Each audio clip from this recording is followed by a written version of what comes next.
ئیندۆنیزیا دوورگەیەک بۆ لەخۆگرتنی پەنابەرانی غەزا ئامادە دەکات. لە قۆنەغی یەکەمدا 2000 برینداری غەزا براونەتە دوورگەکە و چارەسەر دەکرێن. حکوومەتی ئیندۆنیزیا دوورگەیەک بۆ لەخۆگرتنی دانیشتوانی غەزا ئامادە دەکەن. لە قۆنەغی یەکەمیشدا زیاتر لە 2000 برینداری غەزا گوازراونەتەوە بۆ دوورگەکە و چارەسەر دەکرێن. سەرۆکایەتی ئیندۆنیزیا ئاشکرای کرد دوورگەی گالانگ لە هەرێمی دوورگەکانی ڕیا و یەکێکە لەو ناوچانەی ئامادە کراوە بۆ لەخۆگرتنی پەنابەرانی کەرتی غەزەی فەڵەستین. ڕۆژنامەی تایمز ئۆف ئیسرائیل بڵاوی کردەوە حکوومەتی ئیسرائیل پەیوەندی بە ژمارەیەک وڵاتەوە کردووە بۆ گواستنەوەی دانیشتوانی کەرتی غەزا بە شێوەیەکی ئارەزومەندانە وەک جێبەجێکردنی پلانێک بۆ چارەسەری دۆخی مرۆیی غەزا. یەکێک لە وڵاتانەش ئیندۆنیزیایە.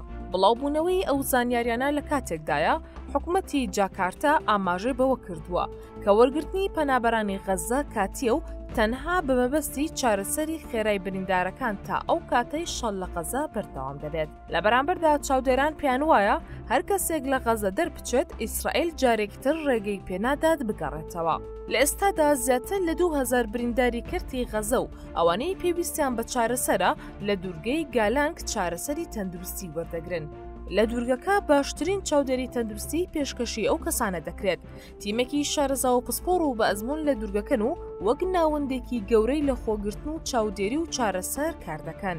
دوورگەکە پێشتریش شوێنی لە خۆگرتنی بریندار و لێقەوماوان بووە ساڵانی 1979 بۆ 1996 وەک کەمپی پەنابەرانی ڤێتنامیەکان بەکارهێنراوە لەژێر چاودێری کۆمیسیۆنی پەنابەرانی سەربەنەتەوە یەکگرتووەکان. سەرجەم خزمەتگوزارەکانی قوتابخانە، نەخۆشخانە، پەرێزگا و شوێنی چاودێری و چارەسەری تێدا دەستەبەر کراوە.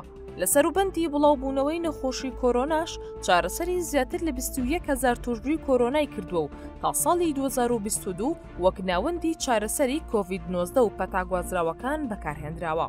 هۆکاری دیاریکردنی دوورگەکە بۆ لەخۆگرتنی پەنابەرانی کەرتی غەزا بۆ ئەوە دەگەڕێتەوە گالانگ ژێرخانێکی گەورەی لەخۆگرتنی پەنابەرانی هەیە لە ڕۆی لۆجستی و تەندروستی و خزمەتگوزاریەوە.